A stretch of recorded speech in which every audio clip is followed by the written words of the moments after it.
दोस्तों नमस्कार। आप देख रहे हैं सत्य तक प्रमोद झा के साथ। दोस्तों, आज की कहानी ऐसे मुसाफिरों की है जिनका रुकने का कोई ठिकाना नहीं होता।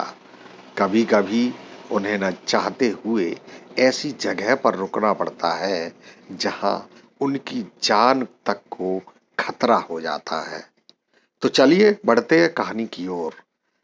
मैं एक ट्रक ड्राइवर हूँ। मुझे बनारस से राहुल किला जाना था। जब हम राहुल किला पहुंचे तो बड़ी जोर से बारिश हो रही थी। ट्रक में त्रिपाल नहीं थी, इसलिए मेरे ट्रक में जो माल लोड था वो सारा भीग गया। जब हम अपने भीगे माल को लेकर गोदाम पहुंचे तो उन्होंने मेरा सामान अनलोड करने से इसलिए मना कर दिया कि हम लोग गोदाम के अंदर गीला माल नहीं रखते हैं। मेरे लिए बड़ी मुसीबत थी। न मैं ट्रक छोड़कर जा सकता था और न ही ट्रक लेकर। इसलिए रोड पर ही ट्रक खड़ा करके सामान सूखने का इंतजार करना लगा। मैं और मेरा साथी ट्रक साइड में खड़ा करके वहीं रात गुजारने को मजबूर हो गए। हम लोग रात को अपना खाना बनाने में जुटे थे। तभी एक लड़की वहां आकर खड़ी हो गई। मैंने सोचा यहीं कहीं आसपास की होगी, इसलिए उसे डांटते हुए वहां से उसके घर जाने को कह दिया।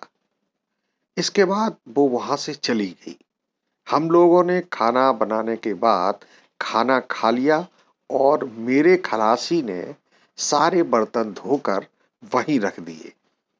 इसके बाद हम लोग ट्रक के ऊपर जाकर लेट गए। रात को बर्तनों में हो रही खटपट की आवाज से मेरी आंख खुल गई। जब मैंने लेटे ही लेटे थोड़ी सी चादर हटाकर देखा तो पाया कि वही लड़की बर्तनों में कुछ खोज रही है। मैं चुपचाप उसे देखता रहा। सुबह जब मैंने बर्तनों को देखा तो दंग रह गया।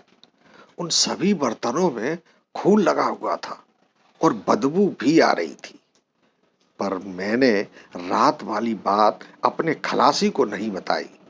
मैं जानता था कि वह डर जाएगा और फिर रात को यहाँ रुकने में आनाकानी करेगा। दिन बीतने के बाद शाम को हम लोग खाना बनाने की बजाय ढाबा से पैक कराने के लिए चले गए।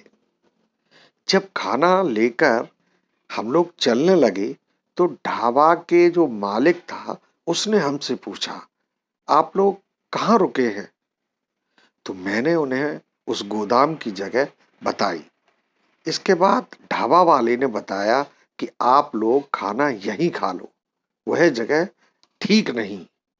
पूछने पर ढाबा वाले ने बताया कि कुछ वर्ष पहले कुछ ट्रक वाले आकर रुके थे, जिन्होंने वहां रहने वाली एक लड़की को बचा हुआ खाना खिलाने के बाद उसके साथ बहुत गलत सलूक किया था, जिससे उसकी मौत हो गई थी।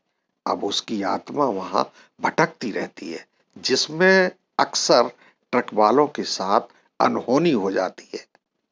उसकी बात सुनकर रात को हम लोगों ने ढाबा पर ही रुकना मुनासिब समझा। सुबह हमारा सामान सूख चुका था, जिसे अनलोड करके हम लोग वहां से निकल आए। तो दोस्तों, आपको हमारी ये कहानी कैसी लगी हमें कमेंट्स बॉक्स में कमेंट्स करके जरूर बताएं। और हाँ, अगर आपके पास ऐसी कोई घटना है जिसे आप उस तक पहुंचाना चाहते हैं तो जरूर पहुंचाएं, ताकि हम आपकी उस घटना को कहानी का रूप देकर लोगों को जानकारी दे सकें। नमस्कार। देखते रहिए सत्य तक, क्योंकि सत्य जरूरी।